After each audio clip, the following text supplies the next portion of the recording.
नमस्कार दोस्तों, अभी अभी बहुत बड़ी खबर निकलकर सामने आई है। लॉकडाउन 5.0 के दौरान मध्य प्रदेश में भारतीय जनता पार्टी को बड़ा झटका लगा है। ये झटका कोई और नहीं, कांग्रेस ने भारतीय जनता पार्टी को दिया है। तो वहीं दूसरी तरफ आपको बता दें, कांग्रेस में एक बहुत बड़े पार्टी का विलय की चर्चा सामने आई है, जिसके बाद सियासी गलियारों में हड़कंप मच गया है। वहीं दूसरी तरफ आपको बता दें, कांग्रेस ने मोदी सरकार पर बड़ा हमला बोला है। कहा कितने भूख से तो कितने पैदल चलते चलते मर गए, पीएम केयर्स फंड से कितने प्रवासी मजदूरों को पैसे दिए गए। तो वहीं दूसरी तरफ आपको बता दें, शिवसेना ने भी मोदी सरकार पर बड़ा हमला बोला है। शिवसेना नेता ने कहा कि ट्रंप के आयोजित कार्यक्रम से पूरे देश में कोरोना फैला है। तो वहीं दूसरी तरफ आपको बता दें, महाराष्ट्र के भाजपा नेता पर चौंकाने वाला खुलासा हुआ है, जिससे एक भयंकर कांड में भाजपा नेता फंस गए। दोस्तों, क्या है पूरी खबर हम आपको विस्तार से बताएंगे जरूर, लेकिन इससे पहले अगर आपको भी लगता है कि क्या मध्य प्रदेश में एक बार फिर से कांग्रेस लौटकर सरकार बना पाएगी, या फिर क्या भारतीय जनता पार्टी की सरकार बचे 3.5 साल का कार्यकाल को पूरा करेगी, कमेंट कर अपनी राय जरूर बताएं और इस वीडियो को ज्यादा से ज्यादा लाइक और शेयर करें। दोस्तों, पहली बड़ी खबर जो निकलकर सामने आई है, मध्य प्रदेश उपचुनाव से पहले भारतीय जनता पार्टी को एक बड़ा झटका लगा है। उपचुनाव से पहले भारतीय जनता पार्टी के दिग्गज नेता अपने बेटे के साथ कांग्रेस में शामिल हो गए। वहीं इसी के साथ ही मध्य प्रदेश के पूर्व मुख्यमंत्री कमलनाथ ने एक बार फिर से मध्य प्रदेश में सरकार बनाने को लेकर बड़ा दावा किया है। दरअसल आपको बता दें कि मध्य प्रदेश उपचुनाव से पहले राज्य में जोड़ तोड़ की राजनीति शुरू हो गई है। भारतीय जनता पार्टी ने उपचुनाव से पहले कांग्रेस को कई झटके दिए थे, लेकिन अब कांग्रेस ने भी भारतीय जनता पार्टी को झटके देना शुरू कर दिया है। भारतीय जनता पार्टी में शामिल होने वाले सिंधिया से सीधे टकराने वाले प्रेमचंद गुड्डू अब कांग्रेस पार्टी में शामिल हो गए हैं। भारतीय जनता पार्टी के दिग्गज नेता गुड्डू के साथ उनके बेटे अजीत भी कांग्रेस पार्टी में शामिल हो गए हैं। इन दोनों नेताओं ने कमलनाथ की मौजूदगी में कांग्रेस की सदस्यता ग्रहण की है। वहीं कांग्रेस सूत्रों के मुताबिक होने वाले उपचुनाव में गुड्डू सावरकर सीट से कांग्रेस के संभावित उम्मीदवार हो सकते हैं। हालांकि प्रेमचंद गुड्डू की कांग्रेस में वापसी को लेकर कांग्रेस विधायकों में काफी नाराजगी थी, लेकिन पूर्व मुख्यमंत्री कमलनाथ की सहमति के बाद सभी नाराज विधायक भी उनके कांग्रेस में शामिल होने को लेकर राजी हो गए। अब उपचुनाव के ठीक पहले भारतीय जनता पार्टी के दिग्गज नेता प्रेमचंद गुड्डू के कांग्रेस में जाने को भारतीय जनता पार्टी के लिए बड़ा झटका माना जा रहा है। वहीं कांग्रेस में शामिल होने के बाद प्रेमचंद गुड्डू का कहना है कि मैंने कांग्रेस पार्टी को भी सिंधिया के कारण छोड़ा था। उनका कहना है कि अब होने वाले 24 विधानसभा सीटों पर उपचुनाव में प्रचार के लिए जाऊंगा। सभी सीटों पर ज्योतिरादित्य सिंधिया को मैं सबक सिखाऊंगा। गुड्डू का कहना है कि केंद्रीय मंत्री रहते हुए ज्योतिरादित्य सिंधिया ने कभी मेरे संसदीय क्षेत्र पर ध्यान नहीं दिया। मैं कांग्रेस में आकर अच्छा महसूस कर रहा हूँ। वहीं टिकट को लेकर उन्होंने कहा कि कांग्रेस पार्टी जैसा चाहेगी वही होगा। वहीं आपको बता दें कि कांग्रेस सूत्रों के मुताबिक प्रेमचंद गुड्डू के बाद भारतीय जनता पार्टी के कुछ और नेता भी कांग्रेस पार्टी में शामिल हो सकते हैं। बमोरी से भारतीय जनता पार्टी नेता और पूर्व मंत्री केएल अग्रवाल ने पूर्व मुख्यमंत्री कमलनाथ से इस बारे में फोन पर बात भी की है। बमोरी सीट से कांग्रेस का उम्मीदवार बनाए जाने को लेकर उनकी कमलनाथ के साथ चर्चा भी हुई है। आपको बता दें कि केएल अग्रवाल शिवराज सरकार में मंत्री रह चुके हैं। वहीं दूसरी तरफ मध्य प्रदेश के पूर्व मुख्यमंत्री कमलनाथ ने भी दावा किया है कि अभी तो यह इंटरवल है,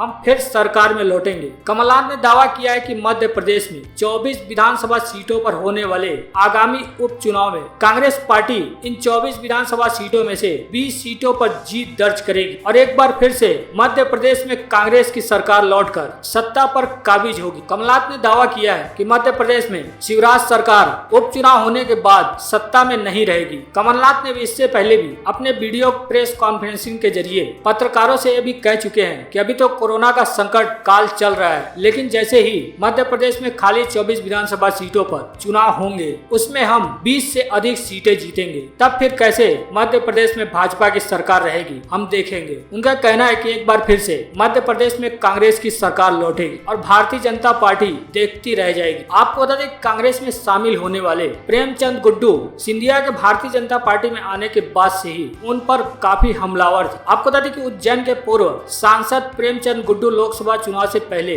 कांग्रेस छोड़ भारतीय जनता पार्टी में शामिल हो गए थे, लेकिन पार्टी में अनदेखी के कारण वह नाराज चल रहे थे। गुड्डू भारतीय जनता पार्टी में रहते हुए ज्योतिरादित्य सिंधिया के ऊपर लगातार हमला कर रहे थे। साथ ही उनके करीबी तुलसी सिलावट को सावरकर सीट से हराने की भी बात कर रहे थे। गुड्डू के इन तेवरों को देखते हुए ही भारतीय जनता पार्टी ने उन्हें नोटिस भी जारी किया था, लेकिन गुड्डू ने नोटिस का जवाब नहीं दिया, बल्कि भारतीय जनता पार्टी को अलविदा कह दिया। साथ ही उन्होंने अभी दावा किया है कि उन्होंने फरवरी में ही भारतीय जनता पार्टी से इस्तीफा दे दिया था, लेकिन अब प्रेमचंद गुड्डू कांग्रेस में शामिल हो चुके हैं। साथ ही उन्होंने अभी दावा किया है कि उनके गढ़ में यानी ज्योतिरादित्य सिंधिया के गढ़ में ही उन्हें हराने का काम करेंगे और कांग्रेस को ज्यादा से ज्यादा सीटें जितवाने का काम करेंगे। बढ़ते हैं अगली बड़ी खबर की तरफ। आपको बता दें, छत्तीसगढ़ कांग्रेस में जनता कांग्रेस छत्तीसगढ़ के विलय की चर्चा उठी है, जिससे सियासी गलियारे में हलचल मची हुई है। आपको बता दें कि छत्तीसगढ़ की सियासत में नए समीकरण की सुगबुगाहट शुरू हो गई है। पूर्व मुख्यमंत्री अजीत जोगी के मृत्यु के बाद उनकी पार्टी जनता कांग्रेस छत्तीसगढ़ यानी जकांश के कांग्रेस में विलय की खबरें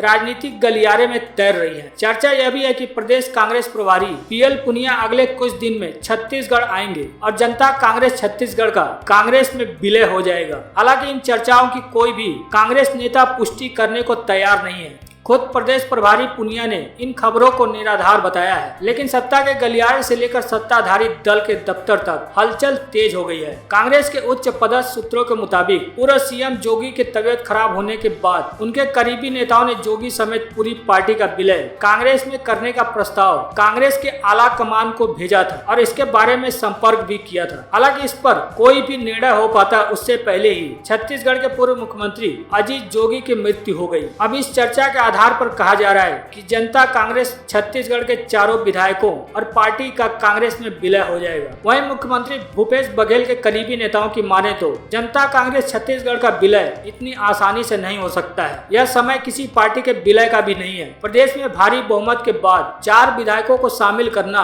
और उनके विधायकों को पद देना चुनौतीपूर्ण और विवादास्पद है। ऐसे में मुख्यमंत्री भूपेश बघेल की तरफ से विलय पर सहमति का सवाल ही नहीं उठता। हालांकि उन नेताओं ने यह भी कहा है कि अगर आला कमान की तरफ से किसी भी प्रकार का निर्देश आता है तो उसे स्वीकार करना ही पड़ेगा। लेकिन कहीं न कहीं जनता कांग्रेस छत्तीसगढ़ के कांग्रेस में विलय की चर्चा को लेकर सियासी गलियारों में काफी हलचल है। जब सियासी गलियारों में ऐसी हलचल है तो माना जा सकता है कि जनता कांग्रेस छत्तीसगढ़ यानी जकास का कांग्रेस में विलय हो सकता है। लेकिन एक तरफ जहां कांग्रेस पार्टी इसे यानी कांग्रेस के कुछ नेता इसे सिरे से नकार रहे हैं, तो वहीं कुछ नेता ऐसा भी कह रहे हैं कि अगर आला कमान की तरफ से ऐसा कोई निर्देश आता है तो इसे स्वीकार ही करना पड़ेगा। हालांकि सियासी गलियारों में ऐसी भी चर्चाएं हैं कि कांग्रेस पार्टी में यानी छत्तीसगढ़ कांग्रेस पार्टी में जनता कांग्रेस छत्तीसगढ़ का विलय हो सकता है। बढ़ते हैं अगली बड़ी खबर की तरफ। आपको बता दें, केंद्र पर हमला बोलते हुए शिवसेना नेता संजय राउत ने कहा कि ट्रंप के लिए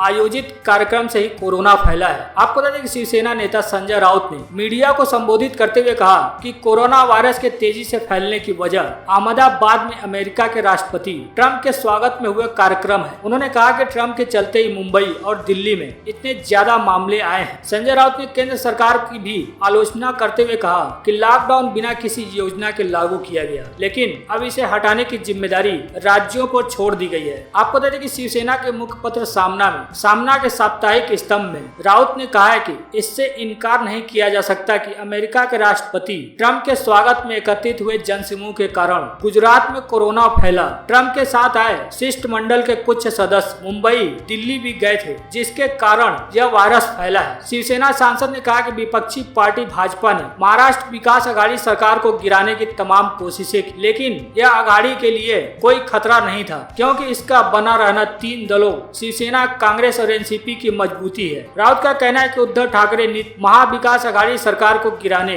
और कोरोना वायरस महामारी की रोकथाम में विफल रहने का आरोप लगाकर राज्य में राष्ट्रपति शासन लागू करने का कोई भी प्रयास आत्मघाती सिद्ध होगा। संजय राउत ने कहा कि राज्य ने देखा है कि कैसे मनमानी से 6 महीने पहले राष्ट्रपति शासन लागू किया गया था और हटा लिया गया था। साथ ही राउत ने कहा कि यदि राष्ट्रपति शासन लगाने के लिए कोरोना वायरस मामले से निपटने में विफलता को आधार बनाया जा रहा है तो कम से कम 17 अन्य राज्यों में भी यही किया जाना चाहिए, जिनमें भाजपा शासित राज्य भी शामिल है। संजय राउत ने हमला बोलते हुए कहा है कि महामारी को रोकने में केंद्र सरकार भी विफल रही है क्योंकि उनके पास कोई योजना नहीं थी। कांग्रेस नेता कपिल सिब्बल ने पीएम मोदी से सवाल पूछे हैं। पूछा कितने भूख से तो कितने पैदल चलते चलते मर गए, पीएम केयर्स फंड से कितने प्रवासी मजदूरों को पैसे दिए गए। आपको बता दें, कोरोना संकट के बीच सत्तारूढ़ भारतीय जनता पार्टी और कांग्रेस के बीच आरोप प्रत्यारोप का दौर तेजी पर है। कांग्रेस के वरिष्ठ नेता कपिल सिब्बल ने पीएम केयर फंड को लेकर प्रधानमंत्री नरेंद्र मोदी से सवाल पूछे हैं। कपिल सिब्बल ने पूछा है कि पीएम केयर्स फंड से प्रवासी मजदूरों को कितना कितना पैसा दिया गया। लॉकडाउन खोलने को लेकर सिब्बल ने कहा कि 4 घंटे में लॉकडाउन लागू करने वाली सरकार को अब मालूम नहीं किस रास्ते जाना है। उनका कहना है कि पहले एक एडवाइजरी आती है, फिर दूसरी सरकार के पास प्रवासी मजदूरों का आंकड़ा नहीं है। कपिल सिब्बल का कहना है कि मैं पीएम मोदी से पूछना चाहता हूँ कि क्या आप हमें बता सकते हैं कि आपने अपने पीएम केयर्स फंड से मजदूरों को कितना पैसा दिया। मैं उनसे इस सवाल का जवाब देने का अनुरोध करता हूँ। इस अवधि के दौरान कई लोगों की मृत्यु हो गई, कुछ की मृत्यु चलते चलते हो गई और कुछ की तो ट्रेनों में हो गई और कुछ की भूख से हो गई। कांग्रेस नेता ने कहा है कि देश में कितने मजदूर हैं सरकार को यह भी नहीं पता है। कपिल सिब्बल ने बताया कि देश में करीब 12 करोड़ प्रवासी मजदूर हैं। सरकार के पास यह डेटा नहीं। 14 मई तक 73 लोगों की भूखमरी से मौत हुई। वहीं दूसरी तरफ सिब्बल ने न्यायाधीशों के तबादले पर भी सवाल उठाए हैं। उन्होंने कहा कि सरकार के खिलाफ टिप्पणी करने वाले जजों का तबादला दूसरे जगह किया गया। सिब्बल ने कहा कि अगर आप पत्रकार को वल्चर कहेंगे तो मतलब आप अपने कल्चर भूल गए हैं। यह कहना भी सही नहीं है कि कुछ हाई कोर्ट समांतर सरकार चला रही है। इस तरह की दलील सरकार का घमंड दिखाती है। कई जजों को बदल दिया जाता है, बेंच बदल जाती है। कोर्ट को इन सब बातों का संज्ञान लेना चाहिए। बढ़ते हैं अगली बड़ी खबर की तरफ। आपको बता दें कि आज से रेलवे चलाएगी 200 नई ट्रेनें। एक दिन में लगभग 1.5 लाख से ज्यादा लोग यात्रा करेंगे। आपको बता दें कोरोना लॉकडाउन के कारण थम चुकी रेलवे अब रफ्तार धीरे धीरे पकड़ रही है। लंबी दूरी के लिए ऐसी स्पेशल ट्रेन चलाने के बाद अब रेलवे आज से पैसेंजर ट्रेन चलाने जा रही है। 1 जून से देश में करीब यानी आज से 200 पैसेंजर ट्रेन यात्रियों को उनके घरों तक पहुंचाएगी। रेलवे के मुताबिक पहले ही दिन से करीब 1,45,000 यात्री यात्रा करेंगे। आज सुबह यानी 9 बजे तक 25 लाख से ज्यादा लोगों ने बुकिंग कराई थी। पैसेंजर ट्रेन चलाने से पहले रेलवे तैयारी में जुट गई है। हजरत निजामुद्दीन दिल्ली और नई दिल्ली स्टेशन पर यात्रियों की एंट्री और एग्जिट के लिए दिशा निर्देश जारी किए गए हैं। रेलवे ने कहा है कि लगभग 26 लाख यात्रियों ने 1 जून से 30 जून तक विशेष ट्रेनों से यात्रा के लिए टिकट की बुकिंग कराई है। ये सेवाएं 12 मई से संचालित हो रही श्रमिक विशेष ट्रेनों और 30 वातानुकूलित ट्रेनों के अलावा है। रेलवे ने कहा है कि यात्रियों को प्रस्थान से कम 90 मिनट पहले स्टेशन पर पहुंचना होगा और जिन लोगों के पास कंफर्म या आरएसी टिकट होंगे उन्हें स्टेशन के भीतर जाने और ट्रेनों में सवार होने की अनुमति दी जाएगी। केंद्रीय गृह मंत्रालय के दिशा निर्देशों के मुताबिक यात्रियों को अनिवार्य रूप से जांच करानी होगी। केवल बिना लक्षण वाले यात्री को ही ट्रेनों में प्रवेश करने या यात्रा करने की अनुमति दी जाएगी।